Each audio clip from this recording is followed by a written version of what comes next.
سکندر عثمان کو یہ اطمینان تھا کہ وہ اسے اپنے پاس رکھیں گے تو شاید وہ دوبارہ ایسی حرکت نہ کریں۔ سالار نے ان کے اس فیصلے پر کسی رد عمل کا اظہار نہیں کیا، بالکل اسی طرح جس طرح اس نے ان کے اس فیصلے پر کسی خوشی کا اظہار نہیں کیا تھا کہ اسے بیرون ملک تعلیم کے لیے بھجوایا جائے گا۔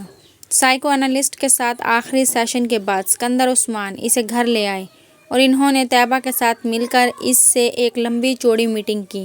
وہ دونوں اپنے بیڈ روم میں بٹھا کر اسے ان تمام آسائشوں کے بارے میں بتاتے رہے جو وہ پچھلے کئی سالوں میں اسے فراہم کرتے رہے تھے۔ انہوں نے اسے ان توقعات کے بارے میں بھی بتایا جو وہ اس سے رکھتے تھے۔ اسے ان محبت بھرے جذبات سے بھی آگاہ کیا گیا جو وہ اس کے لیے محسوس کرتے تھے۔ وہ بے تاثر چہرے کے ساتھ چیونگم چباتا باپ کی بے چینی اور ماں کے آنسو دیکھتا رہا۔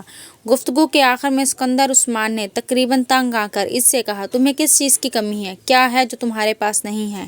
یا جو تمہیں چاہیے؟ مجھے بتاؤ۔" سالار سوچ میں پڑ گیا۔ "Sports car." اگلے ہی لمحے اس نے کہا، "ٹھیک ہے، میں تمہیں اسپورٹس کار باہر سے منگوا دیتا ہوں، مگر دوبارہ ایسی کوئی حرکت مت کرنا جو تم نے کی ہے، اوکے؟" سکندر عثمان کو کچھ اطمینان ہوا۔ سالار نے سر ہلا دیا۔ طیبہ سکندر نے ٹیشو سے اپنے آنسو صاف کرتے ہوئے جیسے سکون کا سانس لیا۔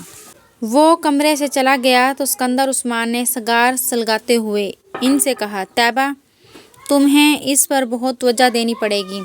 اپنی ایکٹیویٹیز کچھ کم کرو اور کوشش کرو کہ اس کے ساتھ روزانہ کچھ وقت گزار سکو۔" طیبہ نے سر ہلا دیا۔ وسیم نے امامہ کو دور سے ہی لان میں بیٹھے دیکھ لیا تھا۔ وہ کانوں پر ہیڈ فون لگائے واک مین پر کچھ سن رہی تھی۔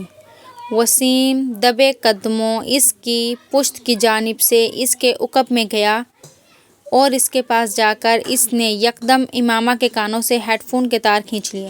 امامہ نے برق رفتاری سے واک مین کا اسٹاپ کا بٹن دبا دیا تھا۔ "کیا سنا جا رہا ہے یہاں اکیلے بیٹھے؟"